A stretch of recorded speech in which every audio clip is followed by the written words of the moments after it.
नमस्कार। Justice for Nirbhaya में आप सबों का स्वागत है। ये निर्भया दिल्ली वाली निर्भया नहीं है, ये निर्भया पटना की निर्भया है, जो जहानाबाद से पटना डॉक्टर बनने की सपना लेकर आई हुई थी। 17 वर्षीय इस निर्भया के 6 तारीख को अचानक तबीयत खराब होती है और इलाज के दौरान 11 तारीख को इसकी मौत हो जाती है। 6 से लेकर 11 तक पटना के विभिन्न अस्पतालों में इसका इलाज चलता है। इलाज के दौरान कई तरह के साक्ष्यों के साथ छेड़छाड़ करने का आरोप इसके परिजन लगा रहे हैं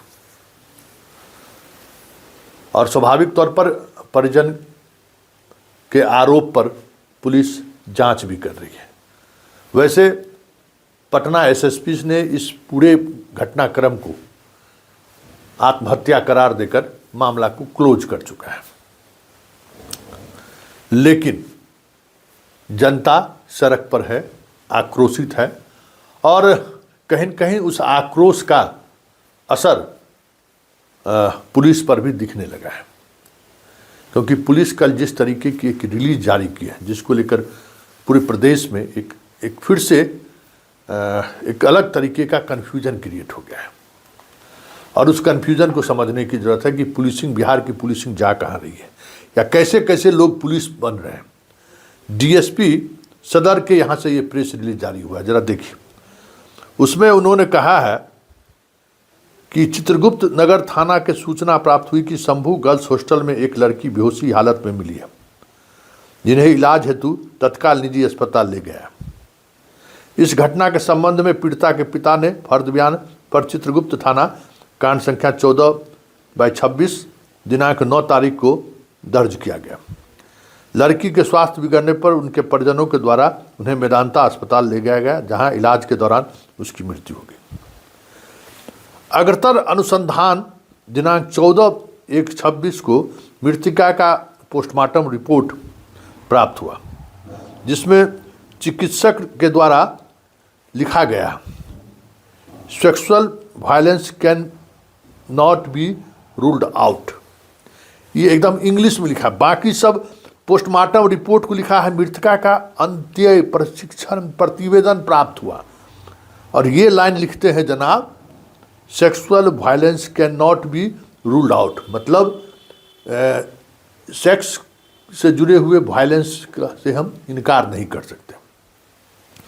और मामले की गंभीरता को देखते हुए गर्ल्स हॉस्टल बिल्डिंग का जो मालिक है मनीष कुमार को, उसको गिरफ्तार करके भेज दिया गया। अब देखिए, अब इस रूल्ड आउट वाले प्रेस रिलीज जारी होने के बाद मीडिया में सब जगह ये खबरें चलनी हुई कि भाई इस लड़की के साथ जो है सो गलत हुआ है, जबकि ये एक पुलिस प्रोसीड्योर है। ऐसे ऐसे लोग डीएसपी बन गए हैं तो उसको अब क्या कहा जाएगा कि जैसे आप पोस्टमार्टम के लिए आप किसी डेड बॉडी को लेकर जाते हैं तो आईओ इंक्वेस्ट करता है, इंक्वेस्ट के दौरान जो जो चीज़ उन्हें दिखाई देता है प्रथम दृष्टया वो लिखता है और उसी में अमूमन लड़की वाले मामले में वो लिखता है कि कहीं इनका जांच होनी चाहिए, कोई रेप वगैरह तो नहीं हुआ है, मतलब कुछ ऐसी संभावना तो नहीं है। तो जब ये इस तरीके के सवाल पुलिस के द्वारा पूछा जाता है तो फर्दर इन्वेस्टिगेशन के लिए, मतलब फर्दर साइंटिफिक इन्वेस्टिगेशन के लिए, फर्दर फॉरेंसिक जांच के लिए भेजने के क्रम में ये लाइन लिखा जाता है हर पोस्टमार्टम रिपोर्ट में, खास करके लड़कियों के मामले में, महिलाओं के मामले में, जहाँ पुलिस इस तरीके के विषय को उठाता है कि सेक्सुअली इनके साथ कुछ ऐसा तो नहीं हुआ है, तो भेसरा को लेकर बाकी जो उनके सीवन वगैरह पार्ट है, जो उनका कह सकते हैं कि जहाँ से कुछ इस तरीके की चीज़ें जांच में सामने आ सकता है, वो सारी चीज़ें कलेक्ट करके भेजा जाता है और पुलिस को दिया जाता है कि इसकी संभावना से हम इनकार नहीं कर सकते। जब तक फाइनल रिपोर्ट नहीं आता है तब तक इसका ये मतलब नहीं है कि उसके साथ इस तरीके की घटना घटी हुई है। ये एक मतलब हर पोस्टमार्टम का ये एक तकिया कलाम कह सकते हैं। गोली तो नहीं है ना, और अब उस स्थिति में इसको तो इस तरीके से कहा नहीं जा सकता है। लेकिन बड़ी बात ये है, एसएसपी प्रेस कॉन्फ्रेंस करके कहते हैं कि सुसाइड किया है,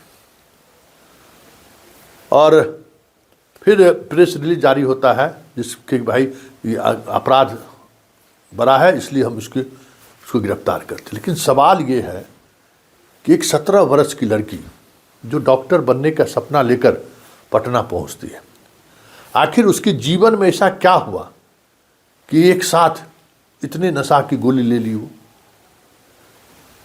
ये सिर्फ पुलिस के अनुसंधान का ही मसला नहीं है।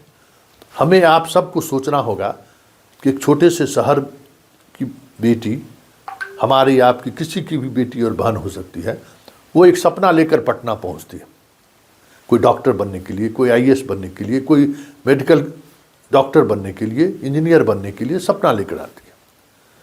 और वह सपना इस रूप में सामने आएगा, इस तरीके से घटना घटित हो जाएगी। आखिर इसकी वजह क्या है? ये वजह तलाशना जरूरी है, क्योंकि रिश्तों को लेकर जो एक खुलापन आया है समाज में, वो खुलापन कहीं न कहीं उसकी शिकार हमारी बेटी बहनें हो रही हैं। उस खुलापन की वजह से लड़कियां डिप्रेशन में जा रही हैं। उस खुलापन की वजह से लड़कियों का शारीरिक, मानसिक हर तरीके का शोषण बढ़ता जा रहा है। पहले बहुत सारी चीज़ें संभव नहीं था, लेकिन अब जो खुलापन मोबाइल, इंटरनेट, सोशल मीडिया के सहारे जो खुलापन आया है, वो कहीं न कहीं हमारे घर की बेटियों को असुरक्षित कर दिया है। नज़रों, उस तरीके की नज़र रखने वाले लोग, बुरी नज़र रखने वाले लोगों को अब इस तरीके का मौका बड़ा आसानी से मिल जा रहा है। ये एक बहुत बड़ी बात है। हमें इस पूरी घटना को इस नज़रिए से भी देखने की ज़रूरत है।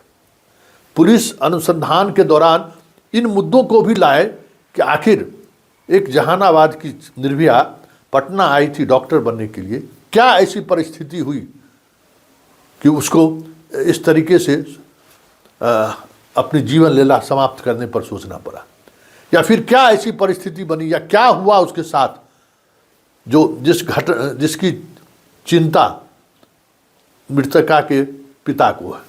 उनके पिता को भी और उनके भाई को भी, उनके परिवार वाले को भी यह जानने का हक है कि आखिर उनकी बेटी ने ये कदम क्यों उठाया, या फिर उनकी बेटी के साथ वाकई में इस तरीके की घटना घटी है। क्योंकि पुलिस पूरे घटनाक्रम के दौरान जिस तरीके से पुलिस को पारदर्शिता बरतनी चाहिए थी, कहीं दूर दूर तक पारदर्शिता बरतते हुए नहीं दिख रही है। और यही वजह है कि आज इस निर्भया को लेकर पूरे प्रदेश में आक्रोश है, गुस्सा है। और ये गुस्सा सड़कों पर भी देखने को मिला है और मीडिया के हेडलाइन पर भी देखने को मिल रहा है। और इस स्थिति के लिए पुलिस कम जिम्मेवार नहीं है। लेकिन इन तमाम सवालों के बीच हमें ये ज़रूर सोचना चाहिए, उस पर ज़रूर चर्चा होनी चाहिए कि आखिर आज की तारीख में हमारी बेटी, लगातार बेटी की सुरक्षा को लेकर बिहार के हर बाप की चिंता बढ़ती जा रही है। और पटना जैसे शहरों में जो कुछ भी हो रहा है, वो उससे नज़र मिलाना पड़ेगा। नज़र चुराने से समाधान निकलने वाला नहीं है।